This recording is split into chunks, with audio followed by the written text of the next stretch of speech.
बिस्मिल्लाहिर्रहमानिर्रहीम। SW news में आपको खुशामदीद कहेंगे। सबसे बड़ी खबर, महंगाई का जो जिन है वो काबू से बाहर होता जा रहा है। दालें उठा के देख लें, उसके साथ साथ सब्जियों के जो नर्ख हैं वो आसमान से बातें कर रहे हैं, लेकिन हुकूमत कुछ नहीं कर पा रही। नई हुकूमत जो कि पाकिस्तान तहरीक इंसाफ है, अब तो 2 साल हो चुके हैं, अब भी अगर इस पर काबू नहीं पाया जाएगा तो हालात किस जानिब जाएंगे। यानी कि ये लम्हा फिक्रिया हमारे लिए कि अंडों का जो रेट है वो 185 रुपये दर्जन, और उसके साथ साथ दालों का जो रेट है वो भी ऊपर है, हाई से हाई। यानी कि इन तमाम चीज़ों का आपस में एक मुकाबला चल पड़ा है कि कौन ऊपर जाएगा सबसे पहले, लेकिन रफ्तार बहुत तेज़ है महंगाई की। तो इसी पर बात करने के लिए हमारे साथ स्टूडियो में मौजूद हैं चीमा साहब। ज़कात चीमा साहब, बहुत शुक्रिया आपका, और आपने हमें वक्त दिया। मुझे ये बताएं कि सुबह नाश्ते में आप अंडा खाते हैं या नहीं? जी खान साहब, बहुत शुक्रिया।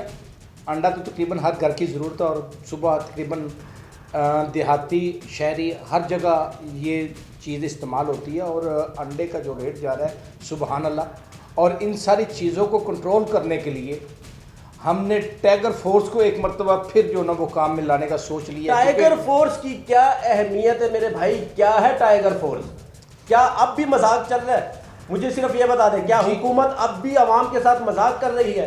जी खान साहब, कल वज़ीर आज़म पाकिस्तान बिल्कुल टाइगर फोर्स के साथ मीटिंग करने डीसी से नहीं होगा, सॉरी मैं आपको काट रहा हूँ, डीसी से नहीं होगा, मजिस्ट्रेट से नहीं होगा, लोकल इंतजामिया से नहीं होगा, तो टाइगर फोर्स क्या करेगी? खान साहब, कल के दिन में 47 लोगों को गिरफ्तार किया गया है, 42 पे जुर्माने किए गए हैं, और तकरीबन 60 लाख रुपया हर्जाना उनसे वसूल किया गया है ग्राम फरोशों से। कल डीसी साहब ने ये काम किया है, कल संडे था, कल सारा दिन वो इसी काम पे लगे रहे हैं। ये डीसीओ साहब को कई दिन पहले ये काम कर लेना चाहिए था, ताकि हुकूमती रिट होती और पता होता दुकानदार को कि हुकूमत नाम की कोई चीज़ पाकिस्तान में मौजूद है, मैंने ग्रांट फरोशी नहीं करनी। ये क्या हुआ कि अवाम को ज़िबा करवाने के बाद जब उनकी चीखें निकलनी शुरू हो गई हैं, तो आप घर से निकले हैं और निकल के आपने काम शुरू किया है और रेवेन्यू बनाना शुरू कर दिया आपने। आप गरीब की तरफ देखें, गरीब का हाल क्या हो रहा है, वो किस तरह अपना गुजारा कर रहा है। आप ये अंदाज़ा कर लें कि आप अगर सब्ज़ी लेने आप सब्ज़ी की दुकान पे चले जाएं तो आपको बैंगन 100 रुपये किलो से ज़ायद पे मिलेंगे, आपको गोभी जो 120 रुपये किलो मिलेगी। इसी तरह दूसरी आलू का रेट जो 80 रुपये किलो पे जा चुका है, प्याज 80 रुपये केजी पे है आज, और लहसुन और अदरक का रेट तो अल्लाह अकबर बहुत ज़्यादा है। और ये चीज़ें जो अदरक वगैरह हैं जो आप इंपोर्ट करते हैं पाकिस्तान में, उनकी इंपोर्ट होती है डॉलर में, और आप अगर डंडे के ज़ोर पे उनके रेट कम करवाना चाहेंगे तो वो कभी भी नहीं हो सकते। तो क्या ऐसा कुछ करना चाहिए? क्योंकि पहले तो गरीब आदमी गोश्त नहीं खाता था, चिकन बहुत पहुंच से दूर था, लेकिन अब तो दालें और सब्जियां भी आगे जाती जा रही हैं, गरीब उसके पीछे पीछे। तो हुकूमत क्या करे? हुकूमत को क्या करना चाहिए? क्या सिर्फ इसी से गुजारा चलेगा जो चल रहा है कि पकड़ो बस जुर्माने करो, या बड़े मगरमच्छ पर हाथ डालना पड़ेगा? खास साहब, इस मुल्क में बड़े मगरमच्छ को कुछ नहीं कहा जा रहा, ना हम कुछ कहेंगे। आज हमारे सूबाई वज़ीर हैं, सीनियर वज़ीर हैं बल्कि अब्दुल अलीम खान साहब, वो ये कह रहे हैं कि हमारे मुआशरती इशारे जो हैं वो बिल्कुल पॉजिटिव है और तरक्की की तरफ गामजन है। ये तरक्की कौन सी है, जरा बताएं, आवाम भी जानना चाहती है। ये तरक्की ये है कि वक्त पे फ्लोर मिलों को आपने गंदम खरीदने नहीं दी। अच्छा, आपने अपना बिजनेस किया है और बिजनेस करके सारी गंदम आपने अफगानिस्तान स्मगल कर दी है। जब आप अफगानिस्तान हर चीज़ स्मगल कर चुके हो, हमारी आवाम जब भूखा मरना शुरू हो गई है, तो रूस आपको गंदम दे रहा है, और तकरीबन 27 रुपये पर मन जो हमने गंदम 1450 रुपये मन पे हमारे मुल्क में अवेलेबल थी, वो आज हम रूस से खरीदने जा रहे हैं 2700 रुपये मन में। खान साहब, तो क्या ये मुस्बत इशारे हैं? इसको मेरी समझ से बाहर है कि जब ऐसे वज़रा टीवी पर आकर प्रेस कॉन्फ्रेंस करते हैं, बयानात जारी करते हैं, क्या उस वक्त ये होश में होते हैं? सिर्फ इतना बताएं मुझे। भाईजान, ये होश में तब आएंगे जब कोई नैप टैप डंडा इन्हें भी आएगा ना। नैब को तो अपोजिशन के लिए छोड़ा ना। मेरी बात जाने और नैब जाने, अपोजिशन जाने और नैब बात सुन ले, ये इक़्तिदार हमेशा किसी के पास नहीं रहता। आज अपोजिशन रो रही है कि हमारे साथ ये ज्यादती की जा रही है, भाई, और जो हकाइक है। मैं आपकी बात काट रहा हूं, नैब को एक तरफ रखें, बड़ा इदारा है, कर रहा है पोजीशन को आड़े हाथों लिया हुआ है, लेकिन जो लोकल एरिया में मजिस्ट्रेट बैठा है वो क्या कर रहा है? प्राइस कंट्रोलर कहाँ है? डीसी किधर है? शहरों के जो डीसी बैठे हैं वो किधर है? वो क्या कर रहे हैं? झग मार रहे हैं? क्या उनको इतना नहीं पता कि हमारे जिले के लोग, हमारे इलाके के जो दुकानदार हैं वो ग्राम फरोशी में मसरूफ है, तो वो उनका चेक एंड बैलेंस क्या है? वो क्या सोच के ऑफिस आते हैं? क्या कारकर्दगी है उनकी? भाईजान, जो कल ग्राम फरोशी के खिलाफ कार्रवाई की गई है वो डायरेक्टली चीफ सेक्रेटरी साहब की जनाब क़यादत में हुई है। अच्छा, बहुत बड़ी बात है, बहुत बड़ी बात कल है। चीफ सेक्रेटरी मैदान में है। अच्छा, बड़ी चीफ बात। सेक्रेटरी को महसूस हुआ है कि ग्राम फरोशी की वजह से लोग जिबा हो रहे हैं। चीफ सेक्रेटरी बाहर आया तो हम पे कोई एहसान नहीं किया, लेकिन नीचे वाली मशीनरी क्या कर रही है मेरे भाई? वो क्या मंत्रियां इकट्ठी कर रही है? काम नहीं कर हो रहा मेरे भाई नीचे, तो चीफ सेक्रेटरी साहब को मैदान में आना पड़ा। मेरे भाई, करप्शन इस वक्त अपने अरूज पे है, और इतने अरूज पे है कि आप और मैं सिर्फ सोच सकते हैं उस करप्शन का। इंतहाई करप्शन है। इवन के फुटपाथ पे जो बंदा रेडी लगा के खड़ा है, रेडी बान है, वो भी 1000 से 1500 रुपया डेली दे रहा है भत्ते की सूरत में गवर्नमेंट मुलाजिम को। जब एक रियासत में, एक मुल्क में एक रेडी वाला बता देगा, एक ढाबे वाला बता देगा, तो ऊपर लेवल पर क्या हालात होंगे? जब नीचे लेवल पर ये हालात हैं तो ऊपर क्या होगा मेरे भाई? तो फिर तो ये जो चीजें हैं ये तो फिर होंगी। हम फिर फजूल बात कर रहे हैं मेरे भाई इस मुद्दे को लेकर, ये तो फिर होगा। खान साहब, आज जो माहिरीन ने बात की है, जो आज के न्यूज़पेपर्स में भी मौजूद है, वो ये कह रहे हैं कि हुकूमत की स्ट्रेटजी कोई नहीं है।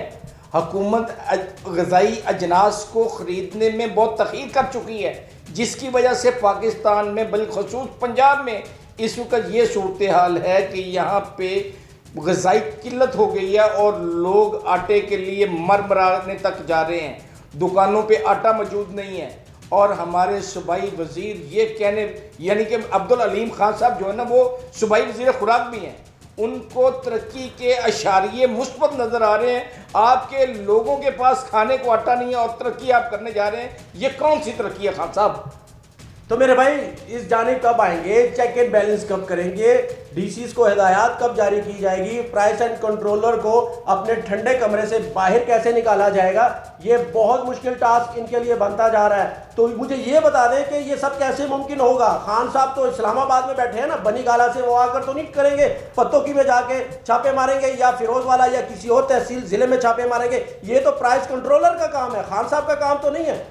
भाई मेरे खान साहब अमली तौर पे अपनी टाइगर फोर्स को इस्तेमाल करके, ये टाइगर फोर्स वाली बातें ना करें। टाइगर फोर्स क्या है मेरे भाई? जब एक मजिस्ट्रेट काम नहीं कर रहा, डीसी काम नहीं कर रहा, उससे चेक एंड बैलेंस नहीं कर टाइगर फोर्स क्या करेंगे? आपका प्राइम मिनिस्टर इस टाइगर फोर्स को प्राइम मिनिस्टर हाउस में बुला के खुद मीटिंग करना लेना चाह रहा है, तो आप क्या करेंगे? तो क्या मुल्क में सिर्फ टाइगर फोर्स है? फिर इदारों को खत्म किया जाए, मजिस्ट्रेट्स को उनकी कुर्सियों से हटाया जाए और टाइगर फोर्स की तैनाती की जाए। तो टाइगर फोर्स ने माजी में क्या किया है कि अब टाइगर फोर्स को ठीक करें? वो पोर्टल पे वजीर आजम को बताएंगे कि जनाब ये कुछ हो रहा है पाकिस्तान में। अच्छा, ये है सिर्फ बताएंगे, यानी कि सिर्फ बताएंगे, इंप्लीमेंट कुछ नहीं। तो आगे ठीक कौन करेगा? ये ठीक कौन करेगा? जिनको मुस्बत अशारिये नजर आ रहे हैं उन्हें ही ठीक करना होगा ये सारा कुछ। यानी कि जिस हुकूमत को बताने के लिए टाइगर फोर्स की तैनाती हो रही है कि वो बताएंगे कि नीचे लेवल पर क्या कुछ चल रहा है, दुकानदार क्या कर रहे हैं, कितनी महंगाई है। तो मेरे भाई इदारे हैं जो इन चीज़ों के लिए बने हैं, उसमें बैठे वो लोग जो सरकारी टैक्स, हमारे टैक्स के, हमारे मेहनत के पसीने के जो टैक्स हम लोग पे करते हैं, उसकी वो तनख्वाहें लेते हैं, मराहत मिलती है, गाड़ियाँ मिली हुई हैं, इतना सब कुछ है इनके पास, तो वो कहाँ जाएगा मेरे भाई? यही तो लम्हा फिक्रिया हमारे लिए कि हम जब सोचते हैं कि इतना सब कुछ हम बिल में टैक्स देते हैं, सब्जियों में देते हैं, कोई भी हम चीज़ बाजार में लेने जाएं तो हम टैक्स देते हैं मेरे भाई, तो वो तनख्वाहें जो इनको मिलती है हमारे टैक्स के पैसों की, तो वो क्या हम मतलब कि हराम का माल हम समझे कि ये सब कुछ जो हो रहा है हमारे मुल्क में? भाई मैं आपको एक ही बात बताना चाह रहा हूँ कि इस वक्त तक पंजाब में 5 चीफ सेक्रेटरी तब्दील हो गए, 5 आईजी तब्दील हो गए, ना अभी तक कहीं आपको कानून की अमलदारी नज़र आ रही है, ना आपको चीफ सेक्रेटरी की पूरी टीम कहीं भी नज़र आ रही है। आप देख लें हॉस्पिटल्स का हाल बुरे से बुरा तरीन होता जा रहा है। गरीब आदमी को इलाज के लिए कोई सहूलत मुयसर नहीं है। मेडिसिन की जो कीमतें हैं वो आसमानों से बात करनी है। 9% से लेके 262% तक उनकी कीमतें बढ़ा दी गई हैं। उसके बाद आप जो जाके सरकारी हॉस्पिटल्स में टेस्ट करवाते थे उनमें किसी किस्म की राहत आपकी ख़त्म कर दी गई है। आप रेवेन्यू तो हर तरीके से इकट्ठा कर रहे हैं, लेकिन आवाम को क्या दे रहे हैं ये भी सोचना पड़ेगा, ये भी समझना पड़ेगा।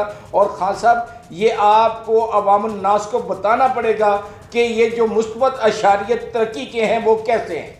तो ये तो खान साहब को पता होगा ना कौन से इशारे हैं, कौन से मुस्बत है। मेरे भाई मैं तो गरीब इंसान की बात कर रहा हूँ, मैं तो आम शहरी की बात कर रहा हूँ।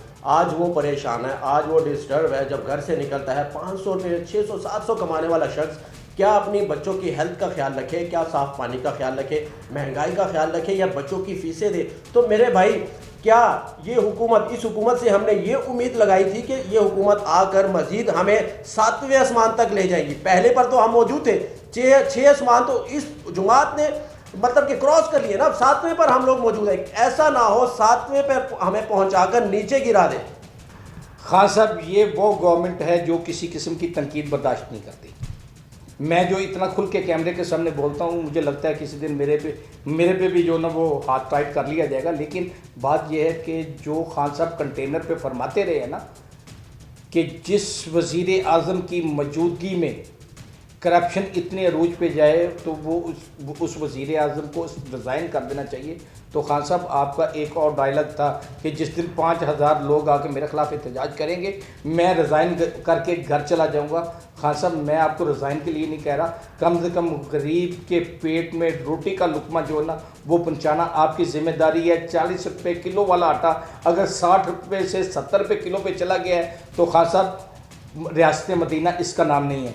रियासत मदीना ये नहीं है। रियासत मदीना में ये कहा जा रहा था। सुने आपने डी चौक की बातें की जी, कंटेनर पर खड़े होकर खान साहब ने ये सब कुछ कहा, ठीक है कि महंगाई है, वजीर आजम चोर है, अगर करप्शन है बिल भी जलाए।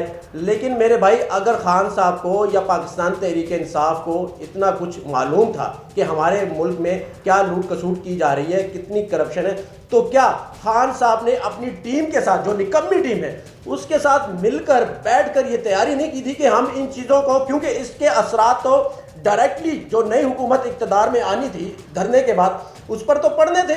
तो क्या खान साहब ने ये तरक्की नहीं, इसके लिए सोचा नहीं कि तरक्की कैसे की जाएगी, तरक्की को छोड़ दे। यानी कि जो करप्शन चल रही थी जिसका ये बयान देते थे डी चौक में खड़े होकर कि हम इसको ठीक कैसे करेंगे, आवाम को कैसे एतमाद मिलेंगे, गरीब आदमी की बात करते थे। अब वो गरीब आदमी बहुत दूर हो गया है खान साहब से, तो ये दूरी कैसे ख़त्म होगी? क्या इन्होंने तैयारी नहीं की थी? हर मुल्क में जब कोई भी गवर्नमेंट कायम होने जा रही होती है तो उसके पीछे एक थिंक टैंक काम कर रहा होता है। वो थिंक टैंक बता रहा होता है कि आप आने वाले मुस्तकबिल में ये करेंगे, ये मसाइल होंगे और आप इसका सलूशन ऐसे निकालेंगे। लेकिन शायद खान साहब को ये चीज़ याद नहीं थी, कोई थिंक टैंक काम नहीं कर रहा था। बल्कि मैं तो ये कहने पे मजबूर हूँ खान साहब में माफियाज उस वक्त भी काम कर रहे थे, माफियाज आज भी काम कर रहे हैं। यानी कि जब ये पोजीशन में थे तब भी माफिया इनके आसपास था, और अब जब हुकूमत में आए हैं अब भी माफिया इनके आसपास, क्या अब तो बहुत करीब है, क्योंकि अब तो ये गवर्नमेंट में है। तो जब माफिया को लेकर चलेंगे, हम अपोजिशन में रहें या हुकूमत में, तो फिर तो सिस्टम नहीं चलेगा। भाई मेरे आज जंगीर तरीन कहाँ है? ये अलीम खान साहब एक दफ़ा नैब का चक्कर लगाए हैं, उसके बाद आपने आते फिर इन्हें सीनियर वजारत का कलमदान दे के वजारत खुराक इनके सुपुर्द कर दी। गंदम कहाँ है आज? रज़ाक दाऊद बिजली का यूनिट 8 रुपये से 18 से 20 रुपये तक ले गए हैं। ये क्या है? माफियाज नहीं है तो क्या है ये लोग? हम कहते हैं कि पिछली हुकूमत ने करप्शन की है, ये असरात पिछली हुकूमत के हैं, लेकिन आप ठीक तो करें ना, इसको ठीक तो करें। ये तो जिम्मेदारी आपकी है, आप इलेक्ट हुए हैं, आपके मुताबिक कि आप इलेक्ट हुए हैं, आवाम ने आपको वोट दिया है, तो फिर मेरे भाई इसको ठीक भी तो करें। ओहो बिलाल भाई, क्या गंदम भी पिछले लोग ले गए हैं? क्या उसके बाद गंदम की कोई बिजाई नहीं हुई, कोई कटाई नहीं हुई? अच्छा। क्या मुल्क में कैद था? कहाँ है इस वक्त पंजाब की गंदम? आपको सिंध गंदम नहीं दे रहा पंजाब के लिए, क्यों? ये अलमिया नहीं है तो इससे बढ़ क्या? मैं क्या कहूँगा इसको? आपने फ्लोर मिल्स को बिल्कुल गंदम खरीदने नहीं दी, उसकी वजह क्या थी? आपने अपने बिजनेस चमकाए हैं, आप खुद गंदम खरीद के कहाँ भेजी है वो गंदम? आज ग़िज़ाई किल्लत क्यों है? इसकी असल वजह क्या है? ये जानने की जब आप कोशिश करेंगे तो आपको खौफनाक हकायक का सामना करना पड़ेगा बिलाल साहब। तो अब हल क्या है? हल बता दें कि क्या है? हम इसी तरह बर्दाश्त करते रहे? क्योंकि अब 3 साल या 2.5 साल इस हुकूमत के हैं, तो क्या हम 7वें आसमान से गिरेंगे या नहीं? पहुंच तो हम गए हैं भाई मेरे, देखें अब भी सर्दी का मौसम शुरू होने वाला है, अब भी गंदम की आप बिजाई करेंगे और इतने यानी कि 6 माह की गंदम आपको कम से कम बाहर से लाना पड़ेगी। जिस कीमत पे भी आप लाएंगे, गरीब आदमी 60 पे ख़रीद के भी अपना पेट भरेगा। जो बंदा डेली 2 किलो आटा अपने घर लेके जाता था वो अब आ गया 1 किलो पे। ये किलो भी नहीं मिल रहा मेरे भाई। मैं बात कर रहा हूँ, नहीं मिलेगा आपको आटा। उसकी मुआशरती हैसियत जो है, अगर आप 40 रुपये यानी कि 80 रुपये का 2 किलो लेके जा रहे थे, वो अब मजबूरन 1 किलो लेके जाता है। जहाँ वो 2 रोटियां खाता था वो 1.5 रोटी पे आ गया है।